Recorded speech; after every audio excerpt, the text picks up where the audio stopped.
Ramadan Kareem. The NESA region has been home to some of the most pressing strategic and diplomatic issues throughout the last decade. 2013 looks to be no different.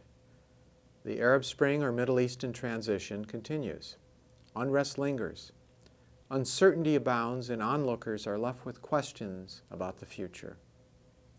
It seems certain, however, that the choices made in 2013 will have long-lasting consequences.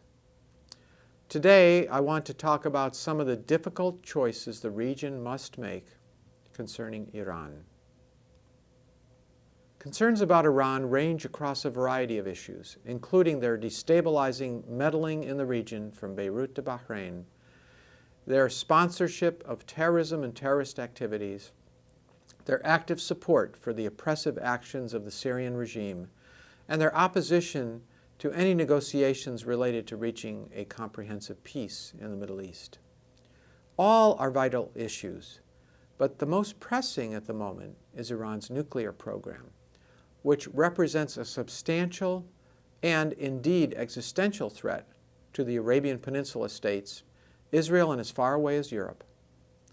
I am often asked the question, why focus solely on Iran and not Israel or Pakistan or India? My answer is straightforward. It's not simply a matter that these three other states have long been accepted as nuclear weapon states. It is also that none of these states ever disavowed intentions to acquire nuclear weapons. They never expressed any interest in signing the Non-Proliferation Treaty, or NPT. Iran has accepted the NPT, and as such has joined many other states in disavowing any intention of acquiring nuclear weapons. In my view, we have now reached the point where three courses of action may take place. It is essential to understand that any of these three courses represents a game changer for the region and the world. I believe 2013 will witness one of these courses. Course number one is that Iran becomes a nuclear weapons state. This action, as noted above, would constitute a substantial, sustained, and existential threat to the region and beyond. This would alter the strategic landscape of the Middle East, South, and Central Asia. In addition, it is considered extremely likely that it would lead to other non-nuclear states in the region acquiring nuclear weapons. Likely candidates might include Saudi Arabia, Turkey, and perhaps even Egypt. The world would become a more dangerous place, and the prospect of immeasurable environmental damage and loss of human life would increase dramatically. The Nuclear Non-Proliferation Treaty, which has brought stability to the international system for decades, would be discredited. A nuclear-armed Iran would mark the first time that a member state has clearly broken with the agreement.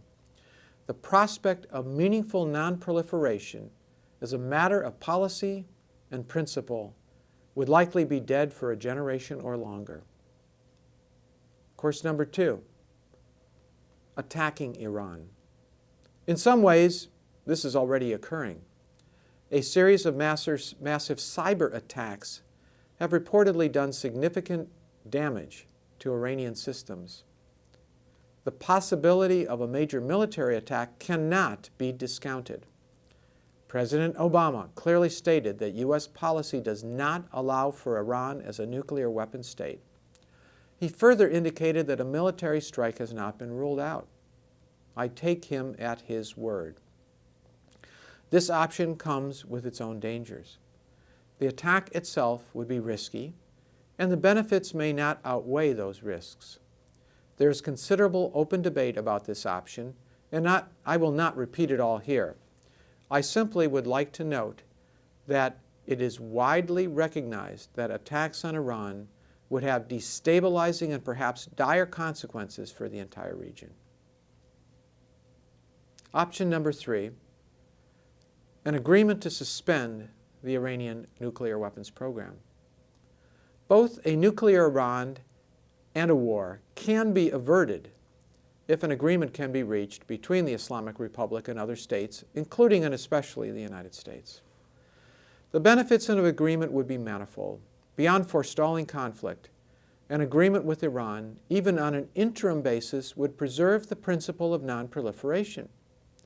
It would demonstrate the world is committed to that principle and the goal of eventual disarmament.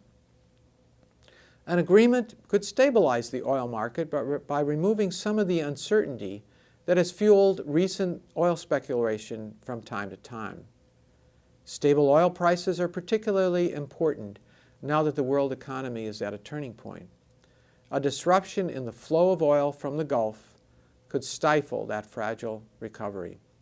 In places where the economy is stagnant, adding energy scarcity to their concerns could lead to a complete economic meltdown. Most importantly, an agreement could help to ease tensions that have caused divisions and strained relations throughout the region. A short-term agreement with Iran could give the region time to prepare a united front for dealing with the issue in the future. What an agreement with Iran would look like, though, is unclear. The many issues involved in this situation are varied and complex. Yet, it is clear that the Iranian nuclear crisis affects us all. Any agreement that could possibly be reached must take into account the various concerns of all regional countries. I encourage each of you to reflect on the options above, including what an agreement, even an interim agreement, must include to be acceptable to your country. I ask that you discuss this with each other, and perhaps through this dialogue we can identify the important elements of a diplomatic solution with Iran. Thank you for listening to this installment of the Ramadan Dialogues. I hope it was informative and useful, and I welcome any comments or criticism that you may have, and I look forward to hearing from you soon.